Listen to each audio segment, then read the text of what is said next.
presenta este programa Rizobacter. Invitados por la empresa Louis Dreyfus Company, días pasados estuvimos en el campo de la familia Testa para ver personalmente el cultivo de camelina. Bueno, las cámaras de ADN aprovecharon y dialogaron con Yuri Herreras, este CEO español que hace el seguimiento del cultivo de camelina y nos cuenta fundamentalmente qué expectativa tiene para nuestro país y cómo viene transitando el mundo la aprobación de este cultivo. El cultivo de camelina empezamos en 2008, empezamos a buscar nuevos cultivos que se pudieran adaptar para hacer combustibles sostenibles. Hicimos pruebas con varios y decidimos quedarnos con camelina. Y nos quedamos con camelina porque lo vimos como muy flexible, se adaptaba muy bien a zonas con calor, a zonas con frío, ciclo muy corto, y lo que buscábamos era no quitar ningún cultivo que ya estuviese en la rotación. La máxima es que el productor haga la rotación que tiene prevista, y en aquel momento de barbecho en el que tiene 3, 4, 5 meses de barbecho corto o largo, mete una camelina y que nosotros consigamos estar cosechados antes de su fecha óptima del siguiente cultivo. Vimos que la camelina entraba muy bien porque además resiste muy bien a la sequía, resiste muy bien a las heladas, con lo cual para un ciclo como en Argentina de invierno, de ciclo corto, entraba perfecto. Eso fue a nivel de selección de cultivo, y luego lo que vimos era que se empezaba a hablar a nivel internacional de biocombustibles para aviación, que hoy se llaman SAF, y esto nos pareció muy interesante, y el motivo era porque la aviación se había reunido a nivel global a través de ICAO en Montreal, y habían decidido que ellos no iban a utilizar cultivos alimentarios desde el principio, con lo cual por un lado querían desarrollar de manera fuerte los biocombustibles para aviación, y a nivel de materia prima había que desarrollar algo nuevo. Con lo cual nos pareció que era un buen encaje, y la compañía la empezamos en 2010. En 2012 empezamos un proyecto muy grande para la Comisión Europea, que básicamente era poner a toda la cadena de valor conjuntada para demostrar que era posible hacer desde la sembradora del productor hasta el avión, lo que en aquel momento llamaban drop-in, que quiere decir que tú podías soltar la camelina en esa cadena de valor sin cambiar nada. Bien. Entonces ahí lo que demostramos, acabamos haciendo 2.000 toneladas de biocombustible para aviación, que se sembró fundamentalmente en España y en Rumanía, demostrando que en maquinaria de productor, logística, crash y conversión a biocombustible no hay que cambiar absolutamente nada. Y de paso también empezamos a validar a nivel económico el cultivo, no solo para el productor, sino también no hay que olvidar que la camelina tiene casi el doble de aceite en la semilla que una soja, tiene 36-38% aquí en Argentina, que está muy bien, pero hay que pensar que lo que te queda, la harina, tienes que darle un valor porque te pesa mucho sin un balance económico. Y entonces empezamos a hacer pruebas con animales, hicimos pruebas con pollos, con gallinas, con cerdo, con vaca, para determinar un poco cuál era el valor que podía tener esa harina en alimentación animal. Establecimos claramente cuáles eran los límites de inclusión, que son en torno a un 10%, y lo que tienes con la harina es una materia prima que es no OGM, que hoy es trazable porque sabemos exactamente de qué campo viene, no deforestado, y que tiene cerca de un 42% de proteína, con lo cual es una materia prima que tiene para alimentación animal mucho valor. ¿Y cómo hacen acá en la Argentina? Vos lo dijiste al principio, si bien no es la intención sacar cultivos como puede ser un trigo, como puede ser una arveja, una lenteja, un lino en alguna que otra zona, ¿cómo hacen para sacarlo y de alguna manera compensar con el cultivo de camelina? ¿Cómo enganchan al productor? ¿Cómo le dicen al productor, deberías hacer camelina? Porque, por ejemplo, para tu campo le está dando una mejor posibilidad de atracción. Yo creo que en Argentina se suma una tendencia que ya venía, independientemente de camelina, que es que el productor veía que el cultivo de servicio le estaba dando un retorno agronómico al campo. Y es verdad que un cultivo de servicio es una inversión, pero tiene un costo esa inversión. Entonces, lo que le estamos proponiendo al productor es: usted hacía arveja, lino, trigo, siga haciéndolo. Prácticamente cualquier productor aquí en Argentina hace trigo, pero también tiene hectáreas de barbecho, o con cultivo de servicio. Y la propuesta es decirle, en vez de tener este costo en cultivo de servicio, tiene un costo muy similar en camelina, solo que vas a cosechar, vas a tener renta y tienes un margen. Y hoy por hoy, después de 3 campañas, ¿cómo empezás a ver estos campos que en un principio con campaña seca daban 700 kilos y hoy estamos casi en un estimado de 2.000, entre 2.000 y 3.000 kilos. 2.000-3.000 kilos es donde vemos el potencial del cultivo con el desarrollo genético de hoy. Que bueno, es un desarrollo genético que empezamos en 2012, con lo cual ya tenemos un pipeline de breeding muy profundo. Ahora Camelina Company, que es la compañía que fundamos en España, se ha integrado en un grupo norteamericano que se llama Global Clean Energy Holding, que también tenía una empresa de desarrollo de camelina con genética, se llama Sustainable Oils, y lo que llevamos haciendo en los últimos 3 años, desde que nos integramos, es integrar 2 cosas fundamentalmente. Uno es el programa de breeding, de tal manera que hoy el breeding se hace en Pergamino, Argentina, en Madrid, en Europa, y en Montana, en Estados Unidos, y eso nos da muchísima potencia porque tenemos contraestaciones y conseguimos avanzar generaciones muy rápido. Y la otra cosa que estamos integrando son el incremento de semilla. Bien. De tal manera que somos capaces de llevar a comercial variedades que acaban de salir del breeding muy rápido.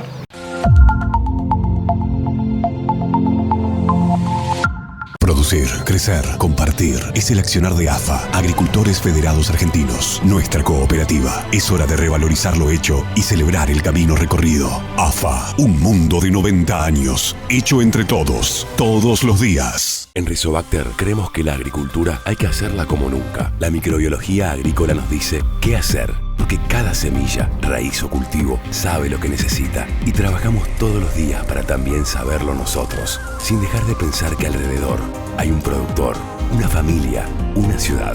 Rizobacter.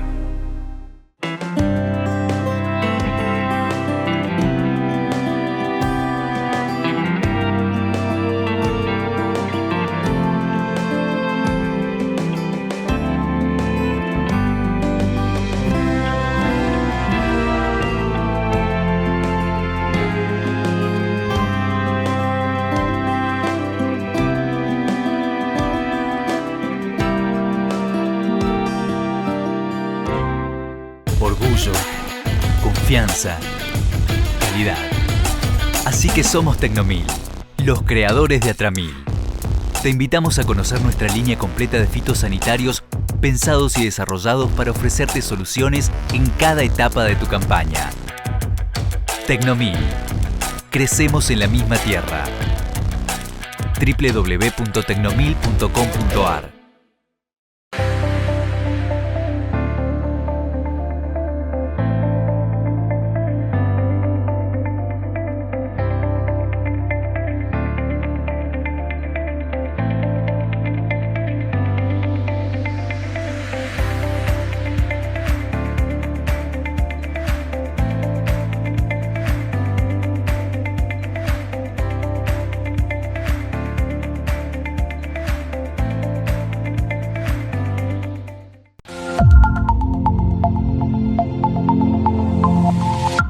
Estuvimos presentes en el INTA de nuestra ciudad para dialogar con la ingeniera María Victoria Buratovich. Con ella hablamos fundamentalmente de los cultivos de cobertura y qué problemática tienen a la hora de pensar en los emmalezamientos. Bueno, los cultivos de cobertura, para ponerlo en contexto, ¿qué son? Cultivos que se siembran entre 2 cultivos de verano. Es decir, el periodo en que normalmente el productor o el asesor realiza un barbecho químico estaría reemplazado por estos cultivos de cobertura. Entonces, estos cultivos de cobertura son especies que normalmente, avena, vicia, la más conocida, triticale, ahora está todo el tema de las crucíferas, muchas especies, digamos, conforman lo que es cultivos de cobertura y van a competir con las malezas durante su ciclo de crecimiento. Entonces, así van a actuar mientras están creciendo, van a competir por recursos aéreos como la radiación, subterráneos como el agua y los nutrientes. Y luego, cuando lo secamos previo a la siembra del cultivo estival, hay todo, digamos, manejamos toda la línea de estudio en cómo funcionan esos residuos de estos cultivos de cobertura dejados en la superficie del suelo. Claro. Si le pueden impedir o no que la maleza no lo atraviese, esa sería como una de las principales características, que no emerjan las malezas por una impedancia física. Hay un montón más de cuestiones que también estamos evaluando, pero así sería en términos generales cómo actúan estos cultivos de cobertura. ¿Ese cultivo de cobertura no te implica algún problema del punto de vista cuando vos tenés un año seco y que termine de alguna manera sí, tomando un poco más de agua de lo que necesita el cultivo que le sigue? Y bueno, con estos años atípicos, diría yo, hay que pensar un poco más, hay que tener cuidado, elegir a lo mejor la especie. el momento de secado. Siempre lo que se habló y que en nuestra zona no era problema, el problema del agua. Claro. Hasta que tuvimos estas 3 sequías consecutivas y bueno, ahí toma otra visión. En años normales, digamos, en donde el agua no es problema, uno deja crecer estos cultivos de cobertura, hay que tener especial atención en la fecha de secado, en el momento en que nos secamos, para dejarle un lapso de tiempo que el perfil se recargue. O sea, aprovechar las lluvias primaverales y que no pase ese riesgo de que el cultivo de verano tenga algún problema, digamos, en cuanto al agua. En estos años tan secos hay distintos papeles, digamos, que juegan los cultivos de cobertura, porque obviamente que podemos quitarle el agua al cultivo posterior, y también la acumulación de materia seca aérea de estos cultivos de cobertura es inferior a los años normales. Entonces, yo cuando recién te decía los residuos en superficie, por ejemplo, estos residuos tienen que estar en cantidades altas, claro, para evitar los desmalezamientos en el verano, ya apuntando a ese residuo descomponiéndose mientras crece un cultivo de verano. Entonces, si a lo mejor con un año seco encima producimos menos cantidad de materia seca, nos puede jugar en contra porque puede darle las condiciones ideales para que los desmalezamientos ocurran. Le puede dar la suficiente humedad, no le genera la impedancia que necesitas, entonces se te puede volver en contra. Entonces hay que tener mucho cuidado en estos años de sequía y sumado a después el comportamiento de los herbicidas que quizás necesitemos, dada esta condición de poca cobertura, cómo van a jugar estos herbicidas con esa cantidad de residuos en superficie. El productor da la sensación de que por ahí es fácil convencerlo cuando le decís que entre cultivo y cultivo puede ser una muy buena competencia de maleza e ingresar al cultivo siguiente, sí, sin malezas. Lo que por ahí no le termina de gustar es que el cultivo de cobertura es como que al no poder cosecharse, sí, no le saca un rédito. Sí. ¿Cómo se le puede sacar otro beneficio y hacerle entender, digamos, de que desde el punto de vista de los nitrógenos, de la, digamos, fijación? Bueno, obviamente todos los beneficios de la parte del suelo son conocidos. Acá hay un grupo que trabaja eso. Quizás yo cuando definía y cuando uno define cultivos de cobertura, son cultivos que no se cosechan, no se pastorean y no se incorporan. Hoy en día están surgiendo decir, bueno, lo pastoreo. Y yo la verdad, bueno, ahora estoy un poco más flexible en la definición y digo, bueno, a lo mejor lo querés pastorear y a lo mejor tenés el beneficio del crecimiento del cultivo de cobertura, de ese que yo decía de competir con las malezas, y te estás quitando la parte de residuos y de impedancia física. Correcto. Entonces, bueno, cada uno lo irá adoptando en la manera que le convenga, y bueno, cada situación es particular también. Y lo bueno también que ha ido mutando un poco el cultivo de cobertura, porque en un principio parecía como que la vicia era lo único que aparecía, pero a su vez era demasiado costoso. Sí. Y para la zona nuestra por ahí, el uso de algún triticale, un centeno, sí, algún puente verde más económico, una avena, bueno, sí, termina siendo un poquito más beneficioso, sí, al bolsillo al menos. Claro, la vicia obviamente siempre es elegida y yo creo que tiene que estar en las consociaciones de estos cultivos, perfecto, de cobertura por el tema del aporte de nitrógeno que genera. Eso, hay gente que decide hacer vicia porque va a ser un maíz y por el aporte de nitrógeno que va a tener. Eso está buenísimo. Nosotros venimos trabajando con avena, triticale, vicia, nabo, por ejemplo, y siempre consociadas también nos gustan más, digo yo. Siempre a mí me gusta más hacer una avena vicia o un triticale vicia o con incorporación de nabo, a hacer una avena pura, por ejemplo. Hay muchas especies para jugar, digamos, y para combinar.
Asegura tu auto, casa o comercio en San Cristóbal Seguros, la compañía con mayor respaldo del mercado.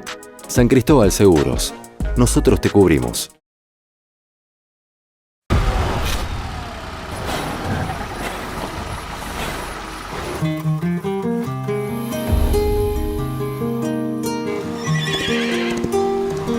The beauty of the stars, the heavens in your eyes.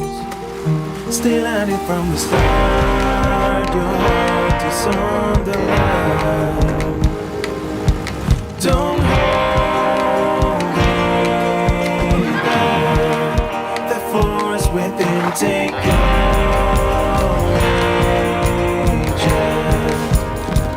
Still at it from the start, your heart is on the line. In everything I want to see you. Nueva Amarok. Fuerza que nació para el campo. Volkswagen. Estuvimos presentes en Rosario, más precisamente en Puerto Norte, invitados también por ellos y Agroactiva, presenciando lo que dejó el Foro Agroindustrial de Rosario. Bueno, allí dialogamos con el ingeniero Facundo Ramos para saber acerca un poco más de lo que son las aplicaciones y que hay que tener en cuenta a la hora de utilizar los biológicos. Y en la disertación intentamos ahondar un poco en criterios para la aplicación foliar de insumos biológicos. En Argentina, el productor argentino es vanguardia en el uso de biológicos. Hace 50 años o más que venimos inoculando la soja y eso es un insumo biológico, con lo cual la tecnología en sí está hace mucho tiempo. Lo que es novedoso es la aparición de tecnologías de aplicación foliar, tanto de biocontrol, biofungicidas, bioinsecticidas, como de biofertilización, bioestimulación, antiestresantes. Todas estas tecnologías van apareciendo con muy buenos resultados a nivel experimental, y a medida que nos vamos acercando al campo tenemos que ir asumiendo el desafío también de el salto de llevarlo al campo, que ahí empiezan a jugar otros factores, es otro partido, porque empieza a tener que generarse mezclas con otros terápicos, porque empiezan a tener que moderarse los volúmenes de agua, porque las condiciones ambientales no siempre son las óptimas. Entonces ahí es cuando intentamos afinar un poco la punta desde el punto de vista técnico para intentar obtener los mejores resultados con cada una de nuestras aplicaciones. Los insumos biológicos, la mayoría contienen microorganismos vivos. Nosotros estamos aplicando un microorganismo vivo a través de un aspersor. ¿Qué tenemos que hacer para cuidar ese microorganismo, para conseguir que se instale, alcance su objetivo y prolifere en el cultivo o sobre la plaga en el caso de los microorganismos insecticidas, digamos? Y ese fue un poco el marco de la charla, ¿no? Enumerar algunas cuestiones, plantear algunas dudas también, sin perder de vista de que es, como decíamos, tecnologías incipientes, nos queda desarrollo por hacer y nos queda mucha información por compartir, así que ese es el proceso en el que estamos. Vos hablaste muy claramente que hay que pasar digamos, del laboratorio al campo, que son dos situaciones completamente diferentes. En los biológicos en sí, ¿qué papel juega las cuestiones climáticas? Venimos de 3 campañas muy secas, recién ahora, digamos, empezamos a disfrutar de las lluvias en nuestro querido país. ¿Y qué implica justamente utilizarlos cuando tenemos inconvenientes? Y bueno, ahí es un tema el tipo de biológico del cual estamos hablando entre la gran diversidad que tenemos, porque ahí tenemos aliados dentro de los biológicos, porque tenemos, por ejemplo, microorganismos que son capaces de modular el estrés de las plantas. Entonces, frente a una condición de sequía, poder reducir el estrés de la planta me puede garantizar un mejor resultado agronómico. Bien. Ahora, en lo que es la aplicación puntualmente dicha, las condiciones de bajo medio ambiental, de alta temperatura y de alta irradiación para los microorganismos suelen ser perjudiciales. Por eso, a tener en cuenta que las aplicaciones de biológicos particularmente las tenemos que intentar hacer, sobre todo en campañas como las que vos mencionás, durante la tardecita, con temperaturas bajas y preferentemente con condiciones de humedad relativa elevadas. Facundo, por ahí uno habla de biológicos y enseguida cae obviamente en tratar de buscar como parámetros aquellos cultivos que son los que más se hacen en el país, ¿no? Apuntamos a la soja, apuntamos a un maíz, a un trigo. ¿Qué efecto tienen los biológicos en pasturas, por ejemplo? O sea, pueden tener el mismo efecto, porque estamos hablando de plantas, son mucho más chicas, por ahí los volúmenes son diferentes, las hojas son diferentes, pero por ahí el impacto puede llegar a ser altamente positivo y se desconoce, ¿no? Sí, Pablo, totalmente. Es un temazo el que estás levantando, porque, como te decía, dentro de los biológicos hay una familia de biológicos que son los bioestimulantes, por ejemplo. Y nosotros cuando trabajamos con una pastura estamos sometiéndola a un estrés periódico que es cortarla. Sea con un diente, sea con una cuchilla, la estamos cortando. El rebrote y la magnitud, la dinámica de ese rebrote y todos los cambios hormonales que se suceden en la planta en ese momento del corte y en el posterior rebrote, nosotros nos podemos acompañar con insumos biológicos que nos permitan modular la cuestión hormonal, que nos permitan dar un pequeño subsidio energético a la planta y que nos terminen generando de cara al próximo corte un mayor volumen de forraje producido. Los biológicos no hay que perder de vista que son tecnologías que las podemos usar en la agricultura extensiva, pero están muy desarrolladas en la agricultura intensiva, horticultura, fruticultura, y están menos desarrollados, pero tienen mucho potencial en pasturas como vos mencionás.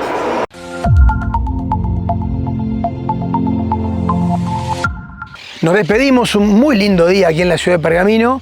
No queremos dejar de adelantarles que la semana próxima vamos a tener unas interesantes notas de las que obtuvimos en las jornadas forrajeras en el INTA de nuestra ciudad. Con ustedes nos vemos en 7 días. Esto ha sido Agrodifusión Noticias. Presentó este programa Alra Pergamino.